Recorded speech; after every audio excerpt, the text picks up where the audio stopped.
সুপ্রিয় দর্শক, আমি ইব্রাহিম চৌধুরী খোকন, পাগা ইব্রাহিম টক থেকে আপনাদের শুভেচ্ছা এবং ভালোবাসা জানাচ্ছি। আমেরিকার নিউ ইয়র্ক এবং নিউ জার্সি এলাকায় যে মুহূর্তে এই ভিডিওটি রেকর্ড করতেছি সেখানে তাপমাত্রা হিমাঙ্কের নিচে, এবং আজকে 19 জানুয়ারি নতুন বছরের 2026 সালের 19 জানুয়ারি যখন এই ভিডিওটি রেকর্ড করতেছি। আজকে কথা বলবো যুক্তরাষ্ট্রের অ্যাসাইলাম নিয়ে। যুক্তরাষ্ট্রের ইমিগ্রেশনের প্রতিদিন নানান ঘটনা ঘটতেছে, ইতিমধ্যে একাধিক বিষয়ে আমিও কথা বলেছি এবং প্রতিনিয়ত এইভাবে কথা বলবো। শুরুতেই বলে নিচ্ছি যে আমি এখানে আইন প্র্যাকটিস করি না, যদিও আমার আইন পেশার সাথে আমার সংশ্লিষ্টতা ছিল বা এখনো আছে, কিন্তু আমি আইন পেশায় নাই, আমি সাংবাদিকতা পেশায়, এবং তথ্য এবং আইনের বিষয়টা আমি জানি, কিন্তু এই কথাবার্তার মধ্যে কোনো আইনি পরামর্শ না। এটা আমাদের কাছে বিরাজমান যে সমস্ত তথ্য প্রতিদিন পরিবর্তন হচ্ছে, আমরাই তো পত্রিকায় লিখি, আমরাই আইনগুলা ঘেটে দেখি। এই জন্য মনে করি এই সমস্ত বিষয় শেয়ার করলে আপনারা হয়তো উপকৃত হবেন। তো আমেরিকায় আমরা জানি সারা পৃথিবীর বিপন্ন মানুষ একসময় আমেরিকাকে তার শেষ ভরসা হিসেবে মনে করেছে। পৃথিবীর কোথাও যদি কোনো আশ্রয় না হয়, আমেরিকায় এসে সে আশ্রয় পাবে, এই প্রত্যাশাটা সারা পৃথিবীর। এবং এই মানবাধিকারের জন্য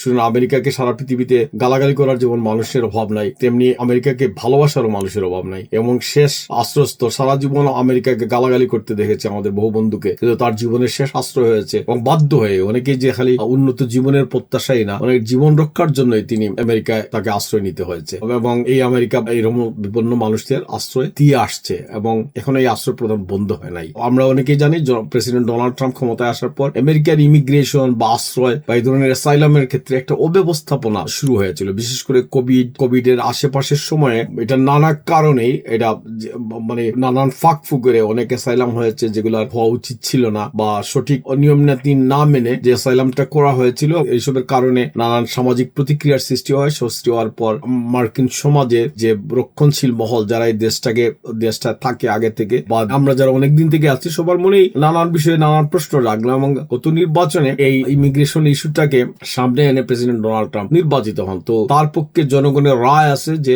রায়ে তিনি ইমিগ্রেশন ব্যবস্থাকে একটা লাইনে নিয়ে আসবেন, একটা জায়গায় নিয়ে আসবেন। সেটা করতে গিয়ে তিনি অনেকগুলো পদক্ষেপ নিয়েছেন। নতুন কোনো আইন প্রণীত হয় নাই এখন পর্যন্ত। যুক্তরাষ্ট্র এরকম কোনো আইন পরিবর্তন হয় নাই যে আইনে কাউকে অ্যাসাইলাম দেওয়া যাবে না, কিন্তু এটার কোনো প্রশাসনিক পদ্ধতিগত অনেক পরিবর্তন হয়েছে। আমরা জানি প্রেসিডেন্ট জো বাইডেনের সময় যখন কোভিড বা কোভিড পরবর্তী সময়ে সীমান্ত দিয়ে আসলেই সাথে সাথে তাকে প্রবেশ করতে দেওয়া হয়েছে, এবং সেখানেই তার পাসপোর্ট বা থাকুক না থাকুক তিনি নিজেকে আত্মসমর্পণ করে যে আমি অ্যাসাইলাম চাইলাম। তখনই তাকে কিভাবে একটা ডিটেনশন সেন্টারে বা একটা আশ্রয়কে নিয়ে সেখানে খাবার দাবার দিয়ে তার চিকিৎসা নিশ্চিত করে তার অ্যাসাইলাম আবেদনটাকে পূরণ করার ব্যাপারে সাহায্য, এবং তাকে আইনজীবী পাওয়ার জন্য সাহায্য করা হয়তো। সেই ব্যবস্থাটা এখন নাই। এটা হচ্ছে যে প্রশাসনিক ব্যবস্থা, যে কিভাবে আমরা একজন বিপন্ন মানুষ যখন সীমান্ত পেরিয়ে আসবেন আকাশ পথে বা সীমান্ত পথে, তাকে কিভাবে আশ্রয় দেওয়া হবে। এখন এটার পদ্ধতিগত পরিবর্তন হয়েছে প্রেসিডেন্ট ডোনাল্ড ট্রাম্প আসার পরে। এই পদ্ধতিটাকে পরিবর্তন অনেকের পক্ষেই এটা সহজ মনে হচ্ছে না, কিন্তু বাস্তবতাটা হচ্ছে যে অ্যাসাইলাম বন্ধ হয় না। অ্যাসাইলাম কঠিন হলেও যারা প্রকৃতভাবে যাদের জীবন বিপন্ন পৃথিবীর কোন দেশে, সেটা বাংলাদেশে হোক সেটা অন্য দেশে হোক, যুক্তরাষ্ট্র এখনো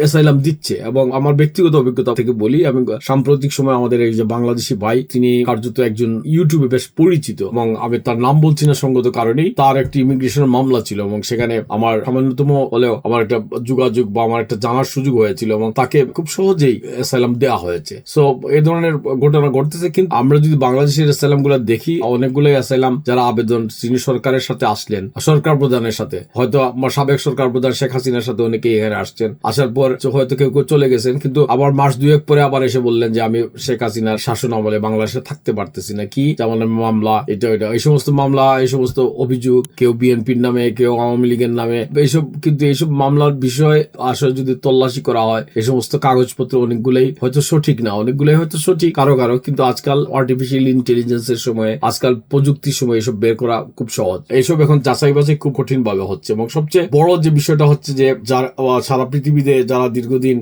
বিভিন্ন দেশে নির্যাতন, সহিংসতা ও নিরাপত্তাহীনতার অভিযোগ তুলে যুক্তরাষ্ট্রে আশ্রয় চাইছিলেন, তাদের জন্য যুক্তরাষ্ট্র ঐতিহাসিকভাবে একটি ভরসার জায়গা হিসেবে চিহ্নিত ছিল। এটাই মুদ্রা কথা। তবে সাম্প্রতিক সময়ে নীতিগত পরিবর্তন এবং প্রশাসনিক কড়াকড়ির ফলে সেই ধারণাটা একটু দুর্বল হয়ে পড়েছে। এই ব্যাপারে সতর্ক থাকতে হবে। যুক্তরাষ্ট্র সরকার এমন দেশগুলোর সাথে, কিছু কয়েকটা দেশের সাথে নিরাপদ তৃতীয় দেশ চুক্তি করেছে। এটা হচ্ছে নতুন অ্যাসাইলাম পদ্ধতির জন্য একটা বিষয়, যেখানে কেউ অ্যাসাইলাম প্রার্থী হলে তাকে ওই তৃতীয় দেশে পাঠানো হবে। আপনার এই অ্যাসাইলাম যদি ফয়সালা না হওয়া পর্যন্ত, আপনি তো বলতেছেন যে আপনি বাংলাদেশে বা অন্য কোনো দেশ থেকে আসছেন, সেখানে আপনার জীবন নিরাপত্তায় নেই, ওকে, আপনি ওই তৃতীয় দেশে থাকেন। এই তৃতীয় দেশে থাকা অবস্থায় আপনার এই বিষয়টা শুনানি হবে, এবং শুনানির পরে আপনার যদি এটা গৃহীত হয়, আপনি আমেরিকা চলে আসবেন। আপাত দৃষ্টিতে খুবই একটা সহজ সরল উত্তর, আপনার জীবন বিপন্নের জন্য আসছেন, কিন্তু এই নীতির লক্ষ্যটা হচ্ছে যে যুক্তরাষ্ট্রে তারা মানে প্রশাসন থেকে বলা হচ্ছে যে অপেক্ষার চাপ এবং দীর্ঘ যে ব্যাকলগ আছে, মানে লক্ষ লক্ষ অ্যাসাইলামের পিটিশন পড়ে আছে, এগুলা কমানোর জন্য। এই তৃতীয় দেশগুলা কি যে গুয়াতামালা, হন্ডুরাস, এই সমস্ত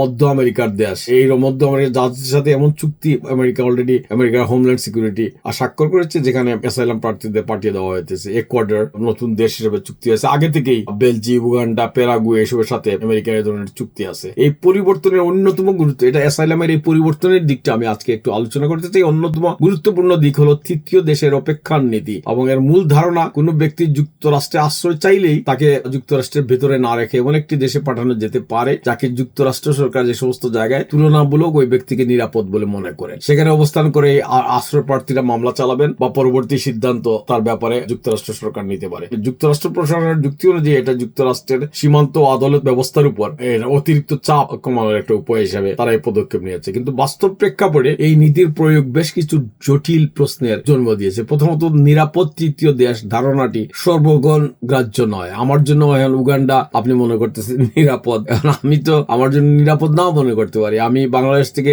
নিজের জীবনকে বিপন্ন দেখে আমি যুক্তরাষ্ট্রে আসলাম আশ্রয়ের জন্য, আমাকে বলতেছে তুমি হন্ডুরাসে চলে যাও, এখানে থাকবে। এটা সিদ্ধান্ত নিতেছেন আপনি এবং আপনি মনে করতেছেন এটা আমার জন্য নিরাপদ। এইসব আশ্রয় প্রার্থীদের পাঠানো হচ্ছে যেসব দেশে, সেই সব দেশের রাজনৈতিক অবস্থা, স্থিতিশীলতা, তাদের আশ্রয় কাঠামো, তাদের দেশের মানবাধিকার পরিস্থিতি, তাদের সেখানকার আইনি সহায়তা ব্যবস্থা অনেক ক্ষেত্রেই খুব স্বচ্ছ নয়, অনেক ক্ষেত্রে প্রশ্নবিদ্ধ। ফলে আশ্রয় প্রার্থী বাস্তবে নতুন একটা অনিশ্চয়তার মধ্যে পড়ার আশঙ্কা আছে এই ব্যবস্থায়। দ্বিতীয়ত, এই নীতির ফলে আশ্রয় প্রার্থীর আইনি প্রক্রিয়া আরো দুর্বল হয়ে পড়বে। আমেরিকায় যুক্তরাষ্ট্রে অবস্থান করলে যেমন আইনজীবী পাওয়া যাবে, মামলার নথি প্রস্তুত করা যাবে, আদালতের সঙ্গে যোগাযোগ করা সম্ভব হবে। আমাকে যদি হন্ডুরাসে পাঠিয়ে দেওয়া হয় আবার তৃতীয় কোনো দেশে পাঠিয়ে দেওয়া হয়, তাহলে সেখান থেকে অনেক সময় এই যোগাযোগটা বাস্তবসম্মত আর থাকে না। এর ফলে অনেক আবেদনকারী কার্যত একটা পূর্ণাঙ্গ শুনানিরও সুযোগ পাবেন না। এটা ন্যায় বিচারের মৌলিক ধারণার সাথে সাংঘর্ষিক বলে অনেক ইমিগ্রেন্ট লয়াররা বা ইমিগ্রেন্ট বিশেষজ্ঞরা মনে করতেছেন। আরেকটা গুরুত্বপূর্ণ বিষয় হলো যে আশ্রয় মামলা এমনিতেই দীর্ঘসূত্রিতার শিকার হয়, তো তৃতীয় দেশে পাঠানোর ফলে অপেক্ষা আরো দীর্ঘ হতে পারে। এটা একজন আশ্রয় প্রার্থীর জন্য এটা মানসিকভাবে ক্ষতির কারণ হয়ে দাঁড়াবে। অনিশ্চিত ভবিষ্যৎ, কর্মসংস্থানের অভাব,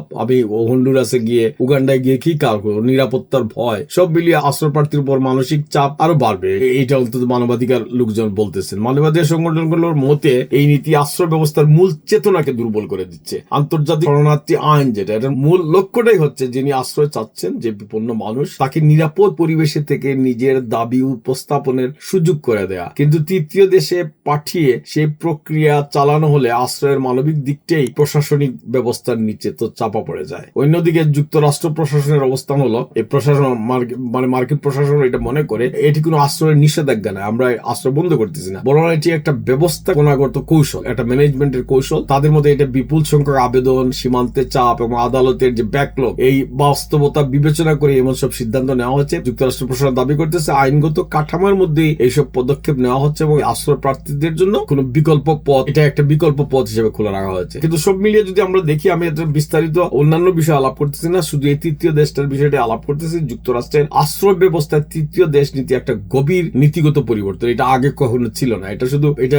একটা প্রশাসনিক সিদ্ধান্ত না, এটা আশ্রয়, নিরাপত্তা, মানবাধিকার, এইসব তিনটি মৌলিক ধারণার মধ্যে ভারসাম্য রক্ষা করতেছে কিনা, এটা একটা চলমান বিতর্ক শুরু হয়েছে। ভবিষ্যতে এটা আদালতের রায় কিভাবে হবে, এটা চ্যালেঞ্জ করা হবে, রাজনৈতিক সিদ্ধান্ত কিভাবে হবে এবং এটা নিয়ে আন্তর্জাতিকও একটা চাপ সৃষ্টি হবে। সবকিছু মিলিয়ে নীতির গতিপথ হয়তো ভবিষ্যতে নির্ধারিত হবে। তবে বর্তমান বাস্তবতায় আশ্রয় প্রার্থীদের জন্য এটি একটি অনিশ্চিত এবং কঠিন সময়, যেখানে আশ্রয়ের পথ আগের চেয়ে অনেক বেশি জটিল হয়ে গেছে। যুক্তরাষ্ট্রে যারা অ্যাসাইলাম নিতে চান তারা এই বিষয়গুলো একটু মনে রাখবেন। সময়টা এখন এই পরিস্থিতির মধ্যে দিয়ে যাচ্ছেন। সবাই ভালো থাকবেন। বাঘা ইব্রাহিম টক থেকে আমি ইব্রাহিম চৌধুরী খোকন, আবারও শুভেচ্ছা, আবারও ভালোবাসা। আমার এই সাদামাত্রা কথায় হয়তো কেউ উপকৃত হবেন, কেউ হয়তো আরো তথ্য জানার একটা সূত্র পাবেন। আমার এই বাঘা ইব্রাহিম টক এই চ্যানেলটা সাবস্ক্রাইব করে লাইক শেয়ার দিয়ে আপনি সঙ্গেই থাকুন। আপনার ভালো থাকুন, আপনার জীবন আনন্দের হোক, মঙ্গলের হোক।